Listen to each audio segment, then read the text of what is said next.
শত ব্যস্ততার মাঝেও আজকের এরকম একটি মহতী অনুষ্ঠানে আমাদেরকে একত্রিত করেছেন, এই জন্য সকলে বলি আলহামদুলিল্লাহ। দরুদ এবং সালাম আমাদের প্রিয় নবী মুহাম্মদ রাসূলুল্লাহ সাল্লাল্লাহু আলাইহি ওয়াসাল্লামের উপর। আমি আপনাদের সামনে পবিত্র কোরআনের সূরা আন-নিসার ৭১ নম্বর আয়াতটি তেলাওয়াত করেছি। এই আয়াতটি থেকে দুই একটা কথা বলি, আমার কথা শেষ করতে চাই।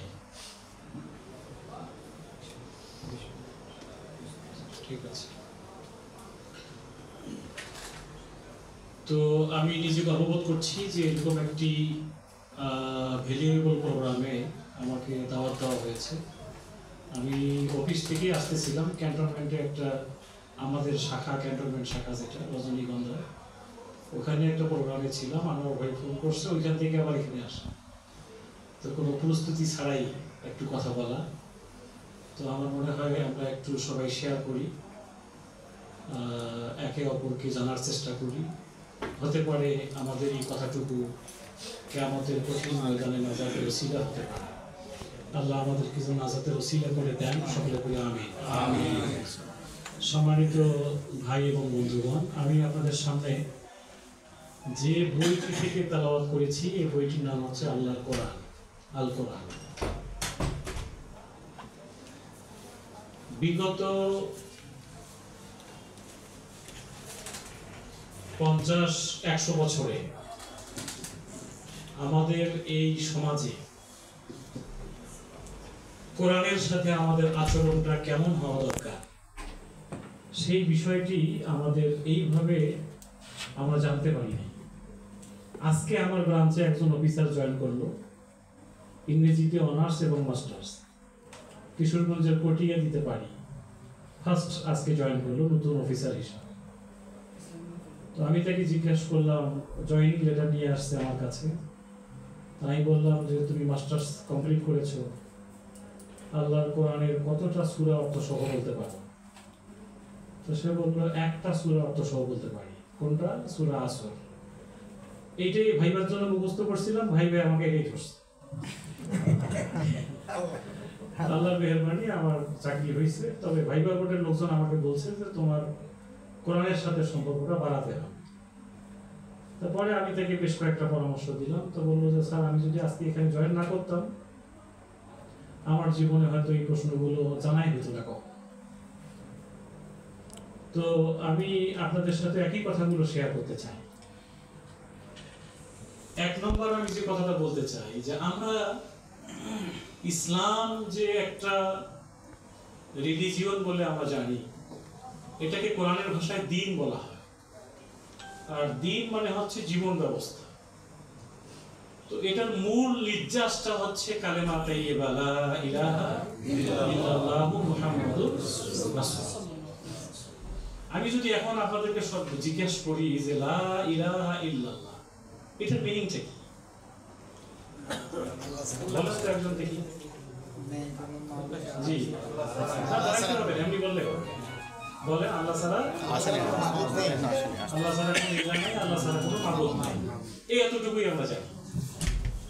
কিন্তু আল্লাহ ছাড়া কোনো ইলাহ নেই কি বুঝলাম অ্যাজ এ বাংলাদেশি? আমি একজন অফিসার, আমি একজন বাড়িওয়ালা, আমি একজন ভাড়াটিয়া, আমি একজন ব্যবসায়ী, আল্লাহ ছাড়া কোনো ইলাহ নেই। What is the meaning of ইলাহ? আল্লাহ ছাড়া কোনো মাবুদ নেই। What is the meaning of মাবুদ? আমি এটা এই ব্যাখ্যাটা আজও এই ৫০ বছরে আমাদের কাছে ক্লিয়ার করা হয়নি। আমাদের ভার্সিটিতেও করা হয়নি, আমার মাদ্রাসায়ও করানো হয়নি।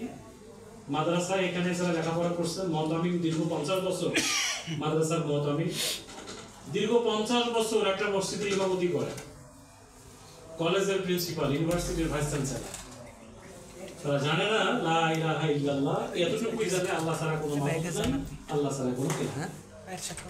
আপনি যদি এটা বাংলা ভাষায় জানতে চান, এর মিনিংটা হবে আল্লাহ ছাড়া আমি আর কারো আইন মানি না। একটু কনসেপ্টটা ক্লিয়ার করে, হতে পারে এরপরে আপনাদের সঙ্গে আমার দেখা নাও হতে পারে। কনসেপ্টটা ক্লিয়ার করে নেন, সারা জীবনের জন্য মুখস্থ করে নেন।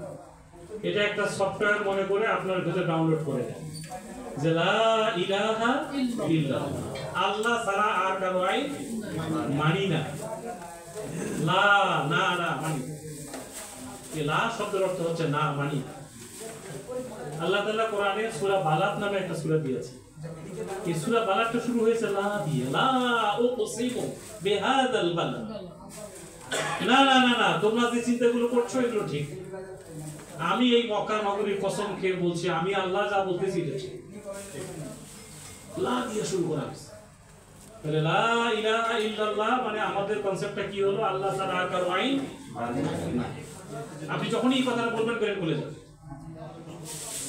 আপনি সূরা নাজিয়াত করে দেখেন, আল্লাহ তাআলা শেষের দিকে যে বলতেছেন যে ফাইযা জাতিত তাম্মাতুল কুবরা।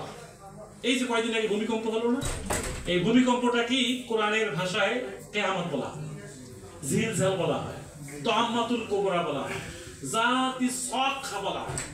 সূরা আবাসে বলা হয়েছে সাখা, নাজিয়াতে বলা হয়েছে তাম্মাতুল কুবরা, সূরা জিলজালে বলা হয়েছে জিলজাল। এটারই বাংলা হচ্ছে ভূমিকম্প, যেটাকে জিলজাল বলে, কম্পন। আল্লাহ তাআলা বলছে এই কম্পন যখন শুরু হবে, ফাইনালি যখন জিলজাল শুরু হবে, তাম্মাতুল কুবরা যখন শুরু হবে, ইয়াউমা ইয়াতাযাক্কারুল ইনসানু মা সাআ, মানুষের ব্রেন খুলে যাবে। মানুষ যা ভুলে গিয়েছিল তখন হঠাৎ মনে পড়ে, কনসেপ্ট যেগুলো ক্লিয়ার ছিল না তখন ক্লিয়ার। তো সেই ব্রেন খুলে যাওয়ার মিনিংটা হচ্ছে এটা, লা ইলাহা ইল্লাল্লাহ, আল্লাহ ছাড়া আর কারো আইন নাই। আমি কি কথাটা বুঝাতে পারলাম?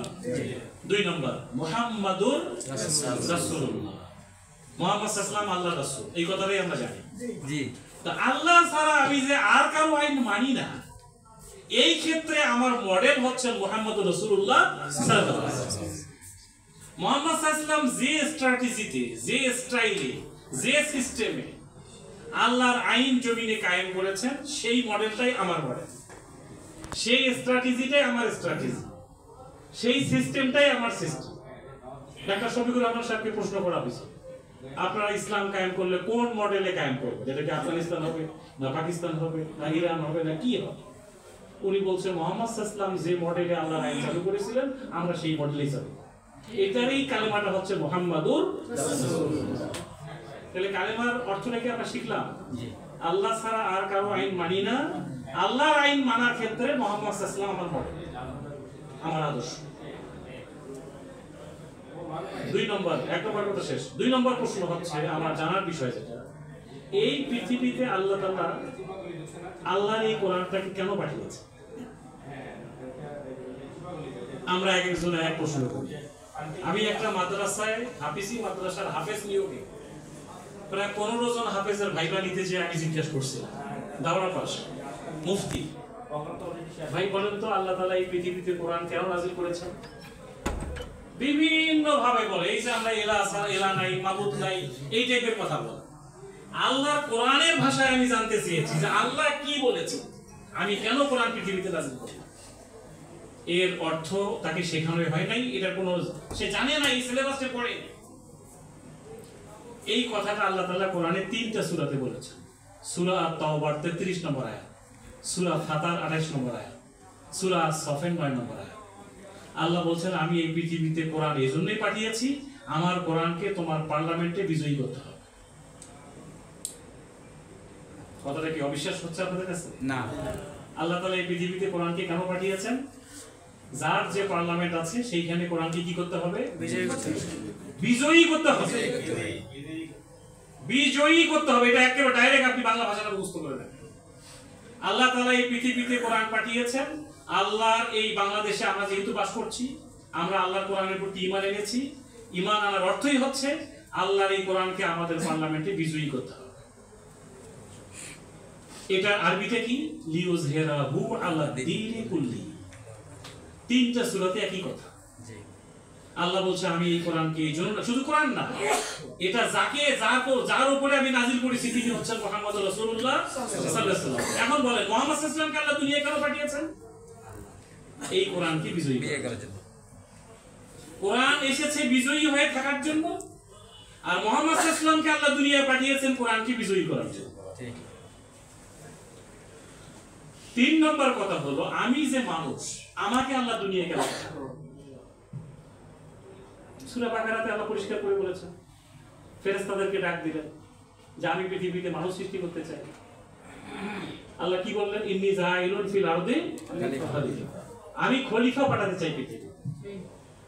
ফেরেশতারা বলল আতাজালু ফিহা মান ইউফসিদু ফিহা ওয়া ইউসফিকু দিমা, এরা আপনি মানুষ পাঠাচ্ছেন, এরা রক্তপাত করবে, মারামারি করবে, গন্ডগোল করবে, ঝগড়াঝাটি করবে। নাহানু নুসাব্বিহু বিহামদিকা ওয়া নুকাদ্দিসু লাক। এবং গতকালকে একটা মসজিদে, গত শুক্রবারে আমি গাজীপুরে একটা মসজিদে কথা বলতেছিলাম সূরা নাসর থেকে। সূরা নাসরের শেষের দিকে যে আল্লাহ বলছেন ফাসাব্বিহ বিহামদি রাব্বিকা ফাসতাগফির, কি মুখস্থ আছে না আপনাদের? ফাসাব্বিহ বিহামদি রাব্বিকা ফাসতাগফির। ফেরেশতারা বলতেছে নাহানু নুসাব্বিহু বিহামদিকা ওয়া নুকাদ্দিস, একই রকম শব্দ, একই রকম শব্দ, যে আল্লাহ আমরা তো আপনার তাসবিহ তাহলিল করতেছি, জিকির আজকার করতেছি, সকাল সন্ধ্যার ওয়াজিফা করতেছি, আমলে কোনো তো অসুবিধা নেই, আপনার কি আপনার কোনো ভুল করতেছি? আল্লাহ বলছেন আমার প্ল্যান আর তোমাদের চিন্তা এক না, আমি চাচ্ছি যেটা আলামু মালা তাআলাম, আমি যেটা জানি সেটা তোমরা জানো। তার মানে হিউম্যান ক্রিয়েশনটা কি জন্য? Human creation itself political creation. খেলাফতের দায়িত্ব পালন করার জন্যই আপনাকে আমাকে আল্লাহ পৃথিবীতে পাঠিয়েছে। খেলাফতের দায়িত্ব, আল্লাহর কোরআনকে যে বিজয়ী করতে হবে, এই কাজটাই খেলাফতের দায়িত্ব।